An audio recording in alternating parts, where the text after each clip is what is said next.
Live. No drops. No frame drops. I'm going to go through this one more time. I got to test this out. Let's see if we can bring this back on.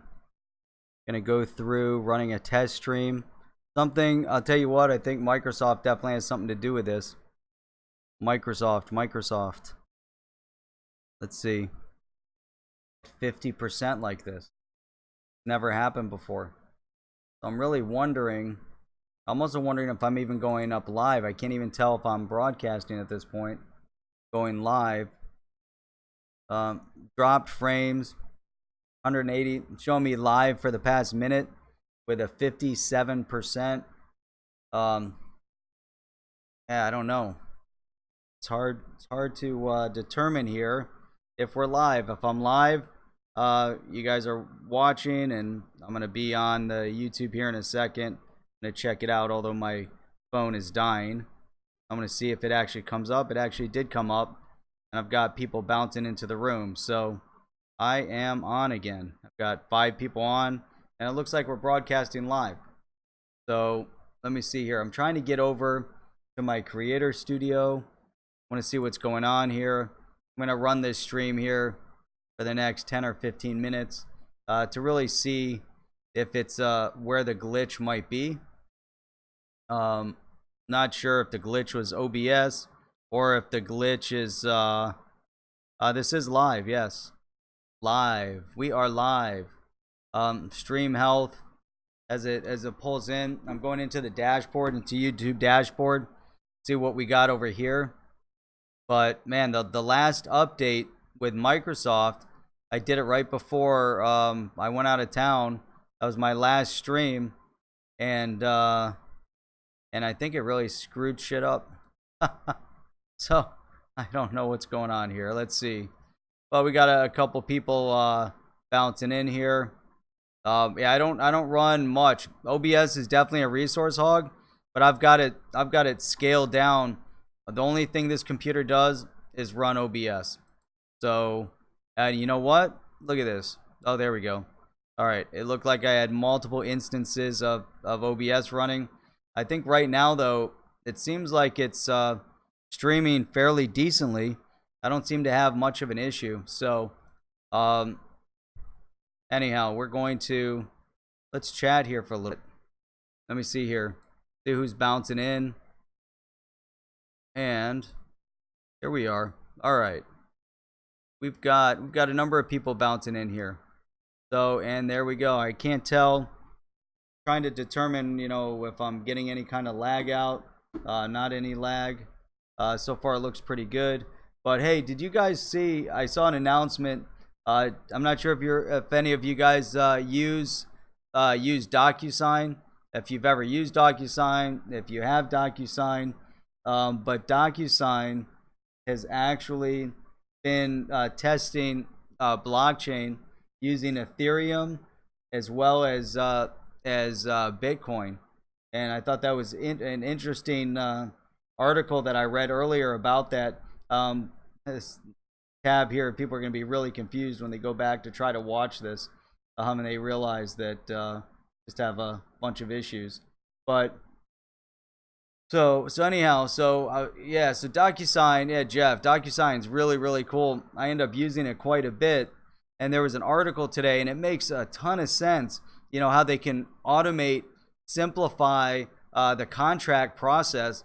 You know, right now you go on, if you can do it with a fingerprint, and it could be more of a live approval process in the document, it could be phenomenal. We use it all the time, and it's so great, you know, even setting it up, you upload your document in there, pick out the spots you want people to sign off on, initial, checkbox, whatever it is. It's a real simple tool. It's amazing that how we're beginning to see blockchain technology and digital asset starting to bleed into our everyday life, and unbeknownst to us. So DocuSign could roll this out. It could be on the Ethereum network. It could be anywhere else, you know, and it just, you know, starts rolling in. And mainstream adoption, you know, is right there when we begin to see it all, you know, being used, you know, for everyday things in business. You know, DocuSign, for instance, XRP, Ripple. Let me sell first and take profits. That'd be awesome. And then let's see what else.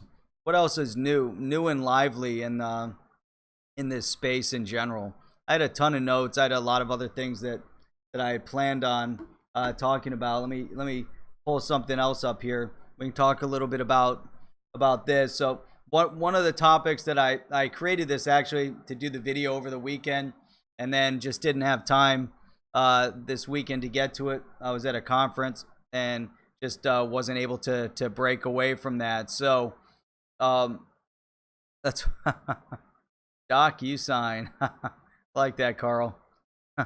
Your audio's good. My video does lag for a split second randomly.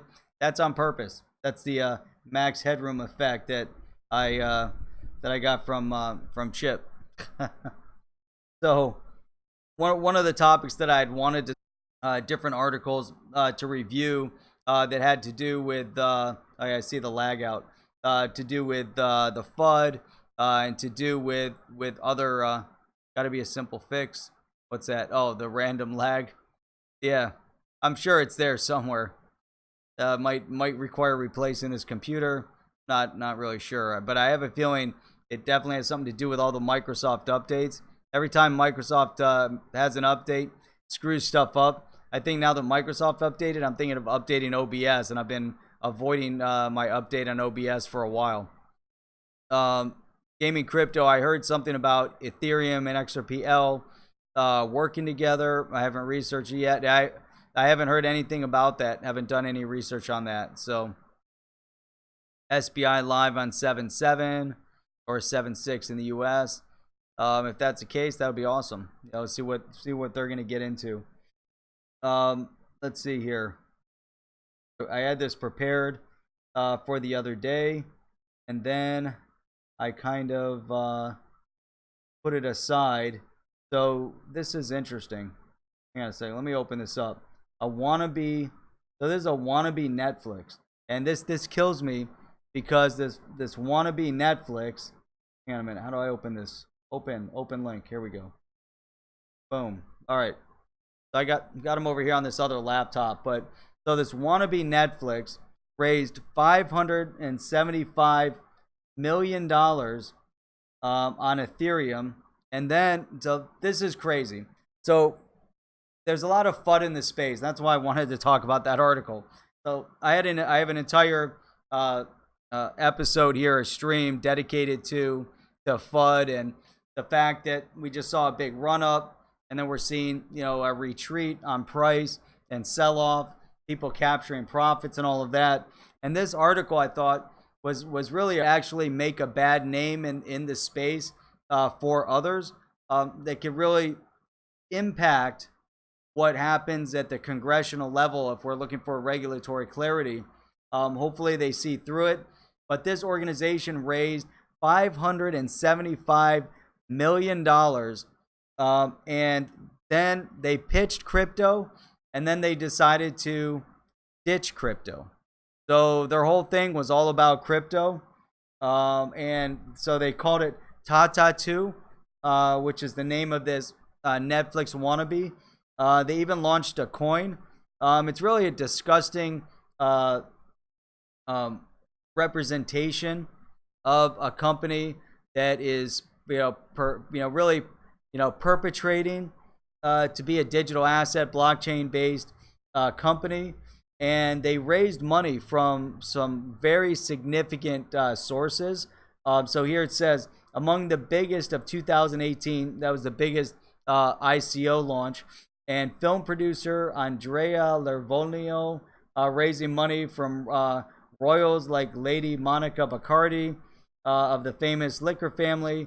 And then we have, let's see this, Lervolino was known for films like Bernie the Dolphin and Finding Steve McQueen.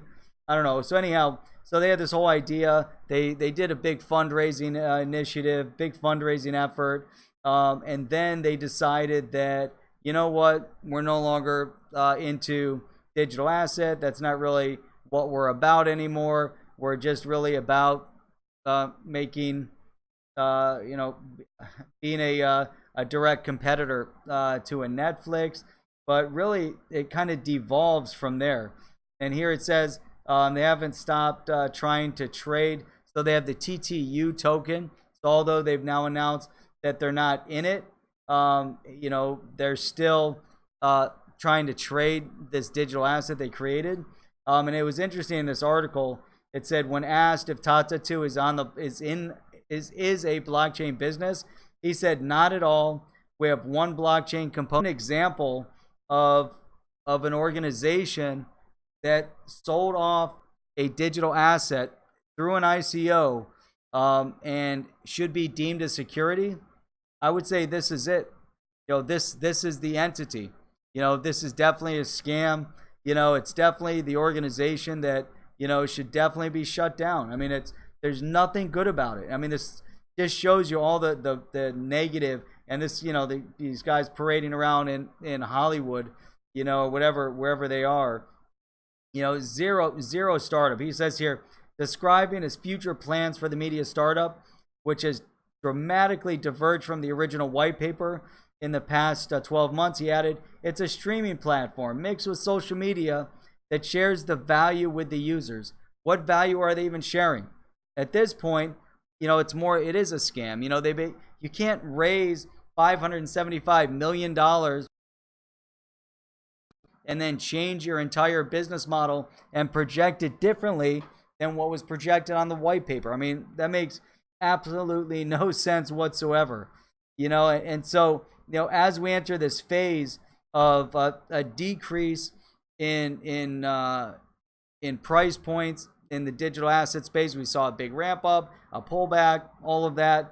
We enter into a period of FUD with, you know, mainstream media really battering at the door of the digital asset profit. And then you have an article like that, you know, with an organization, Tata 2. It's a stupid name to begin with. But how in the hell did they raise $575 million? And it shows also one of the reasons there needs to be some consumer protection out there. There's bad actors, and a bad actor organization like this that, to me, is, if we apply the Howey test to it and show that people bought into it with an anticipation that their digital asset would pay dividends when this company, you know, grew up and became successful in their streaming endeavor. You know, now they're looking at the tokens more as a reward system instead of as, you know, it's too late. They've already taken $575 million. So if there's any one company that the SEC should be investigating, it says Tata 2. You know, and where is the SEC when it comes to that organization? Get rid of them, move them aside, hold those accountable for what they did. The laws are already on the books to hold them accountable, and that's really what needs to happen. It's amazing. It really is amazing. It's one of the largest ICOs of 2018. You know, next to what's the other one? Telegram. Telegram raised like $1 billion in ICO. You know, they didn't really run with the bags. They're still around, but they changed the theme of their business. You know, it's crazy. It kind of reminds me. Let me see here. Okay, don't see. All right, gotta move this laptop over here. Screw every customer. SEC. That's funny. I'm trying to find this other article. Where is it? Here we go. Oh, how about this one? For those of you guys that were around in that 2017, 2018 era, you know, I thought this was also kind of interesting. And this was, let me see if this is current. When was this? June 17th. So this just happened too. I'm trying to see if this was an old article. Now I don't remember. Normally, before I go on, I'll go through and check each one of them. No, this was old, because if you go back to end of 2017, beginning of 2018, all of the big news channels were getting on and trying to show people how to buy XRP. And they did it live on TV. Everybody was talking about digital asset. Everybody was talking about Bitcoin and etc. You know, and then you have, let me see here. I can't tell if this was, I don't remember if this was new or not. It's killing me because the article right below it was from 2018. So let's make an assumption that I'm not sure. This was because it was June 17th, but CNBC shilled cryptocurrency exchange BitSane pulls exit scam on 246,000 users. This was an Irish crypto exchange, BitSane, pulled in it. Where's this? TheNextWeb.com pulled an exit scam and disappeared with hundreds of thousands of dollars in cryptocurrency belonging to its users. They had 246,000 registered users, and it went offline on June 17th. And they also put their Facebook and their Twitter offline as well. So everybody's been scrubbed. Employees, and these are different scams that take place. You know, we have to be aware because with all the good in the space, there's bad. Now the thing is, it's just a matter of whether or not the mainstream media is also going to pick up on all the negatives and spread the FUD. And that was really the point of what I wanted to talk about. With all these notes that I had put together, is really the FUD that gets spread in this. A reason for concern.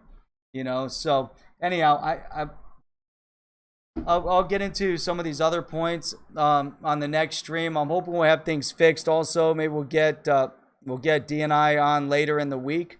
Maybe we can get him on. I'm not sure if he'll be ready to do it on Wednesday. Maybe on Thursday we can get DNI on again, and we'll try this all over again. So let me look at a few of the comments here. I know thank you for a few of you guys coming back on. I just had to test the stream out again, see if I could get it active. And it looks like some of the issue is on Windows side. Some of it looks like it's on OBS side. So kind of a pain in the ass. So happy 4th of July to everybody. That's fantastic. So anyhow, here we go. I'm gonna log off. Appreciate you guys for coming on. I'll check you guys out on the next stream. Let's plan on July 3rd, 10 p.m. We'll be streaming. Also looking at an earlier hour. So it looks like I would like to try to move into maybe an 8 o'clock time spot. 10 o'clock sometimes gets a little bit late. 8 o'clock sometimes is a little bit early. DNI has the ultimate 9 p.m. time slot. Might even do maybe like a 30-minute to ramp up into it. And we got to figure it out. We got to figure out how we'll pull this all together. So anyhow, again, appreciate you guys. Have a great night, and I'll see you guys all Wednesday at 10 p.m. Eastern Standard Time. See ya.